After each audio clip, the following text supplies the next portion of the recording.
La película a analizar es La lista de Schindler, la cual es una película dramática histórica estadounidense de 1993, basada en la novela El arca de Schindler, del escritor australiano Thomas Kenley, dirigida y coproducida por Steven Spielberg y con guión de Steven Sailer. El filme relata un periodo de la vida de Oskar Schindler, un empresario de etnia alemana que salvó a morir en el Holocausto a más de 1000 judíos polacos durante la Segunda Guerra Mundial, empleándolos como trabajadores de sus fábricas. Tras las distintas anexiones e invasiones de países y otros territorios durante la guerra, el principal objetivo de Hitler fue el genocidio racial de los mismos, en tanto que habían pasado a formar parte de la Gran Alemania. Como corolario de este objetivo y de las consecuencias naturales de una guerra, dos fueron los grandes problemas con los que se encontró el nazismo: el reasentamiento de los deportados y de los prisioneros de guerra, y la manutención de los mismos, y aunque en partes la política de exterminio fue una salida de ambos problemas. Ya en septiembre de 1939 había constancia de las ideas de Hitler sobre la administración de Polonia. La conquista de Polonia provocó una transformación en el tratamiento de la cuestión judía. De repente, Alemania se había encontrado con 3 millones de judíos más que gestionar. El trato que se le dio como judíos del este, que eran de por lo tanto especialmente despreciados y deshumanizados, fue especialmente bárbaro, bastante más allá del trato dado a los judíos de Alemania y Austria.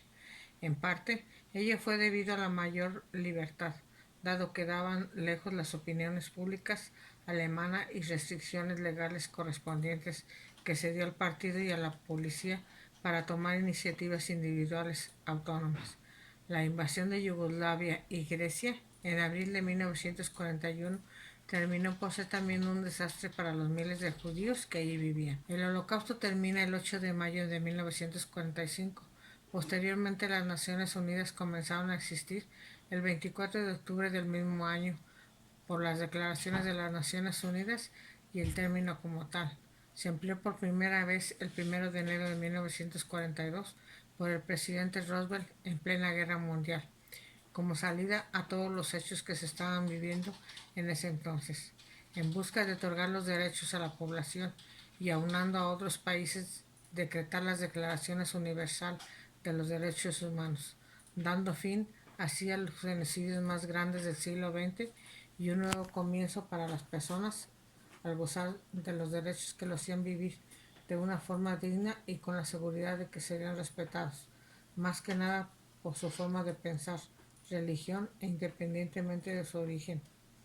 50 países habían firmado, excepto Polonia, que no contaba con un representante oficial. Tiempos después, la hará convirtiéndose en el país número 51. Es importante mencionar, relacionando a esta película, los juicios de Nuremberg el 20 de noviembre de 1945. Comenzó Nuremberg el proceso contra 21 de los más importantes dirigentes del nazismo, donde algunos fueron sentenciados a muerte. Otros se suicidaron antes de que esto sucediera. A los menores de edad los exoneraron y otro fue declarado procesalmente incapaz y no continuaron con él las actuaciones donde se argumentaban en defensa de estos implicados, que solo acataban órdenes. Sin embargo, atentaron contra la soberanía de un país, bombardearon ciudades y llevaron a cabo un genocidio, por lo que los acusados fueron juzgados, mencionando el acuerdo de Kellogg-Briand de 1928, donde la guerra de agresión es un crimen de derecho internacional, y Alemania, entre otros países, se comprometía a no usar la guerra sino como instrumento de política nacional y resolver los conflictos por medios pacíficos. En conclusión,